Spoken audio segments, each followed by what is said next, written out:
Hey everybody, welcome to the Gray Matter Podcast. My name is James Gray, and today I'm going to be kind of focusing on this Inner Quest series of the podcast. And it's really focused on this idea of self-mastery and the inner quest that we're all on around finding ourselves, adapting ourselves, and really touching and becoming the best version of ourselves. So let's get into it. And what I'd like to do is kind of go back to and just kind of share this kind of idea that I was teaching, do these cohort courses, 4 to 5 weeks. And in the final session, I always ask the people who are in here to kind of share what are the topics that they want to kind of learn and want me to reinforce that last session. And it's completely open. And of course, we've gone deep on agents and skills and all these different really kind of wonderful AI capabilities around primarily the tech. But this last session was interesting. It really started out by this one person saying how she had really used this course to accelerate her path around product management. And certainly that discipline has changed a lot, and how this course helped her become more proficient and more confident as she goes on that quest to kind of re-enter the workforce. And then there was another person who talked about who had done some really novel things inside his company that he had done with Claude Code and so forth.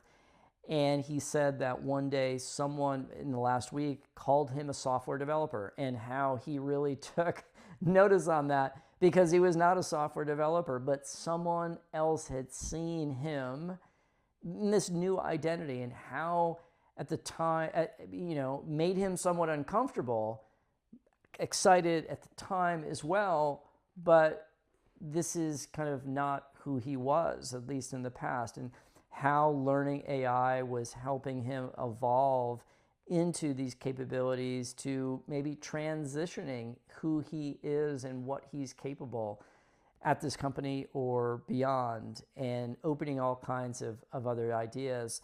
And then another person kind of chimed in, like a third person and a fourth person, and clearly we were onto something here where people wanted to talk more about, what was the technology enabling them to do. And people were sharing that finding your competitive advantage, or finding your focus and uniqueness, of how powerful that could be when you combine it together with some of these AI tools to really accelerating and accentuating kind of our capability. But people all recognize that this can be a really hard thing. In some cases, it's forced on us where the market is changing, and so we need to kind of reestablish or find again what might be our focus, because maybe the world has shifted a bit. And so that was kind of the conversation. As I was kind of talking with that, of course, I love these topics, and I couldn't help to think about this book from Robert Greene, right? The Mastery from Robert Greene. And I just love all of his other work. He got many other kind of books on the bookshelf. And in this Inner Quest series, I plan on sharing kind of one core idea that we can really apply to this idea of kind of the inner quest that we're on, this self-mastery, that we can combine together with these AI capabilities so that we're applying ourselves in a really unique way to bring out our best in self. So I thought I would just share today a couple passages from chapter number 1, which is called Discover Your Calling, Your Life's Task. And I'll just kind of share these, and then I'll kind of maybe overplay or kind of talk through some of the things as how it relates to some of the experience that I've had of both an instructor, a coach, and just my experiences of helping people really adapt and go beyond maybe who they are today. And so he says that your life's task is a kind of inner force that guides you towards your life's tasks, what you're meant to accomplish in the time that you have to live. And this would be another thing that I'd recommend you ponder a little bit is we don't know how much time we have. And so we need to honor ourselves of finding this life's task to really bring out the best of who we are in the days that we have. And he talks about that this inner force can kind of fade in and out over time. And this can be a source of our unhappiness, that your lack of connection to who you are and what makes you unique. Your first move towards mastery is always inward. Learning who you are and reconnecting with that innate force. And I love that. I really love that. And frankly, some of these core ideas led to a course that I did a couple years ago called The Inner Quest, because we need to go on that journey and go inside. And a lot of people are afraid to do that. And he said, knowing it with clarity, he talks about kind of knowing what this thing is with clarity, you will find your way to the proper career path and everything else will fall into place. You're never too late to start the process. And I think this is another point. It's rare, certainly these days, when AI is evolving so fast and shaping the landscape. One of the things that we're going to need to be great at is rediscovering our life's task, right? Because many cases, the world that we live in is going to be shaped, and AI can really help us in many cases find that life's task or adapt to it faster maybe than we could have before. So let me share with you these 5 strategies for finding your life's task, and hopefully it'll help you maybe reflect on this idea that you might be having. The first one is called Return to Your Origins, the Primal Inclination Strategy. And so what this is about, he talks about maybe earlier in your life that you had some primal inclination towards something, but it had been lost for all kinds of reasons. But he says, in order to master a field, you must love the subject and feel a profound connection to it. Your interest must transcend the field itself and border on religious. So I'll just pause there, and I talked to a lot of people. And I guess one thing that I would ask yourself is look at the week that you have. Do you love this subject? Do you have just some so-called profound connection to it? That I would reflect on. And he really kind of talks about this whole idea that your power and your future can depend on reconnecting with this core and returning to your origins. And you must dig for signs of inclination in your earliest years. And it could be, he said, look for traces in visceral reactions to something simple. A desire to repeat an activity that you're never tired of, a subject that is stimulated, an unusual guide of curiosity, feelings of power attached to particular actions. It is already there within you. You have nothing to create. You must need to dig and refine what has been buried inside you all along. So I think this is kind of another key point. Sometimes we know what it is, but we're just too timid or afraid to acknowledge it to ourselves, let alone go and be courageous enough to kind of go do it.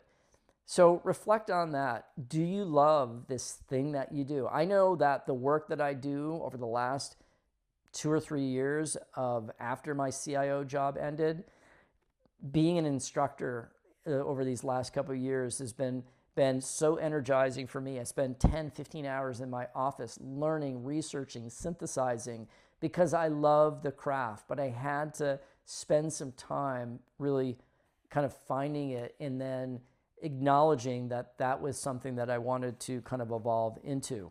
The second is occupy the perfect niche, the Darwinian strategy. And I'm going to +1 on this in a big way, because I think that this is one of the things that people do not focus enough upon, which is getting really clear about their uniqueness and narrowing into something that is truly them and is really brings out the best in them, right?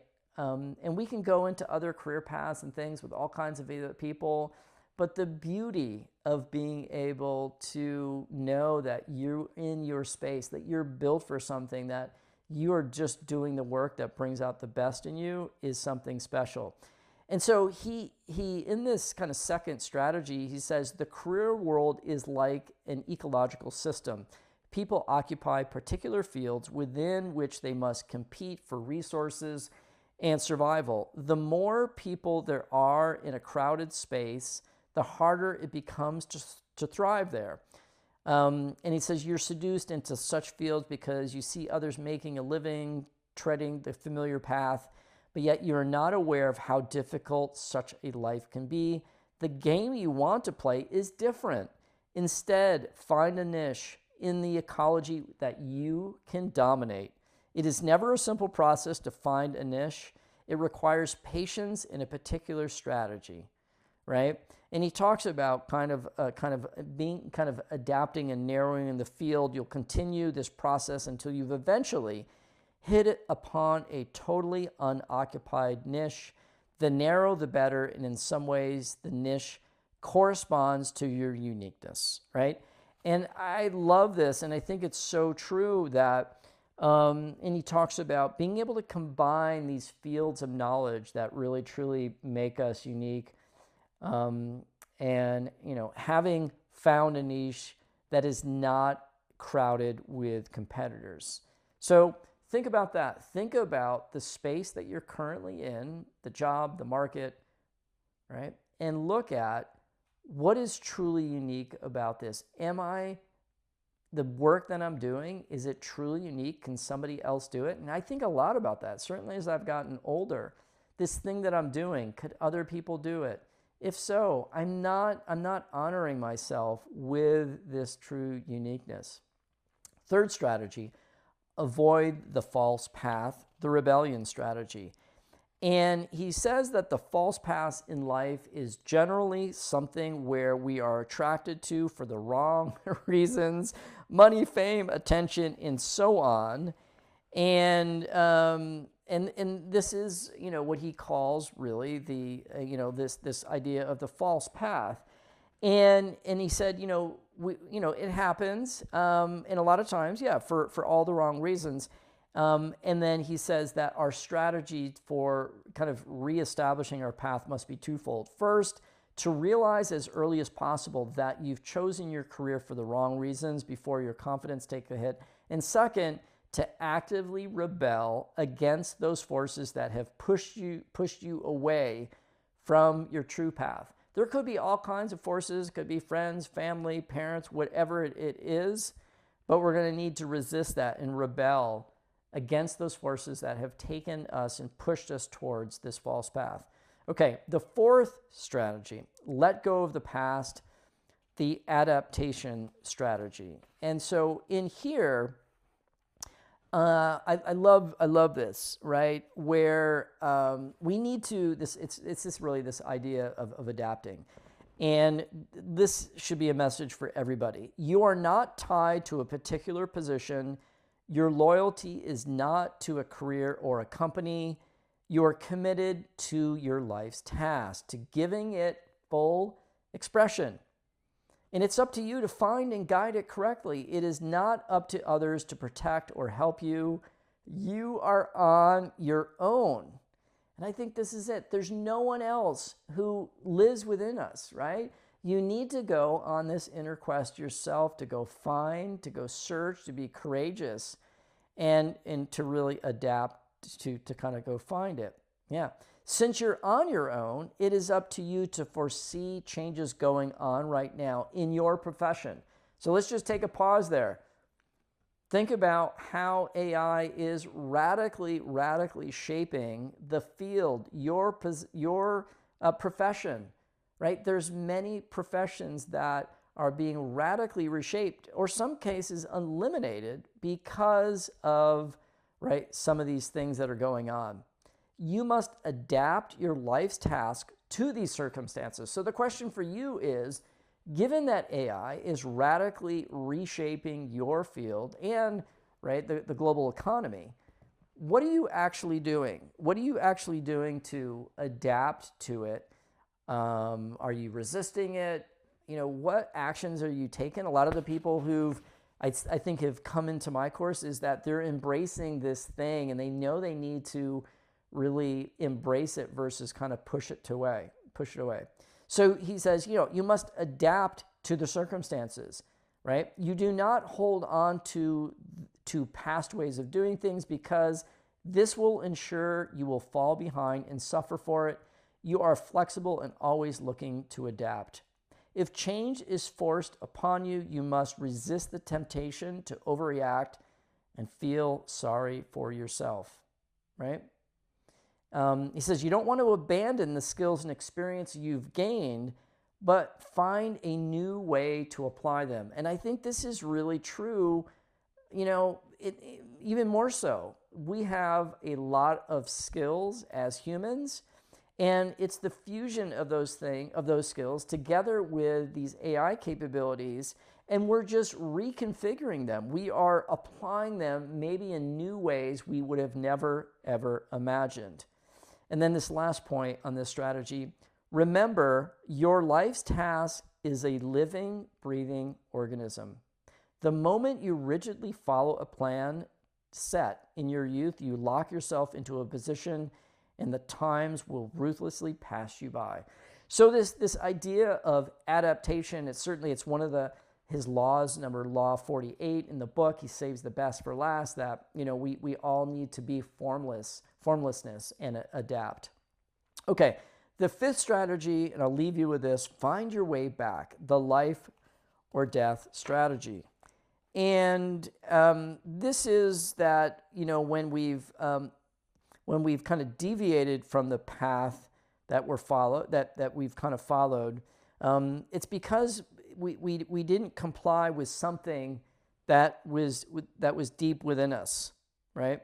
Not clearly seeing ahead of you, you will end up in a dead-end career, right? Even if your material needs are met, you will feel an emptiness inside you that you will need to fill with any kind of belief system, drugs, or diversion. And so he kind of talks about in this final kind of piece here around this life or death strategy, you will recognize how far you've deviated by the depth of your pain and frustration. You must listen to the message of this frustration, this pain, and let it guide you to clearly guide you. It's a matter of life and death. The way back requires sacrifice. You cannot have everything in the present. The road to mastery requires patience. You will have to keep focus on 5 or 10 years down the road when you will reap the rewards of your efforts, right? So that's this idea of this life or death strategy. Make your return to the path a resolution that you set for yourself and tell others about. It becomes a matter of shame and embarrassment to deviate from this path, right? In the end, the money, success that truly last come not to those who focus on such things as goals, but rather to those who focus on mastering and fulfilling life's task.